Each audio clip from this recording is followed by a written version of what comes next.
দীর্ঘ ৭ বছর পর আবারও বসতে যাচ্ছে চ্যাম্পিয়ন্স ট্রফির আসর।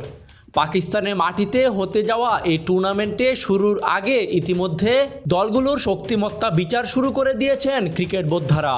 প্রাক্তন ভারতীয় ক্রিকেটার হরভজন সিং এ আসরে সম্ভাব্য ৪ সেমিফাইনালিস্টের ভবিষ্যৎবাণী করেছেন, যেখানে নিজ দেশ ভারতের পাশাপাশি রেখেছেন অস্ট্রেলিয়া, পাকিস্তান এবং নিউজিল্যান্ডকে।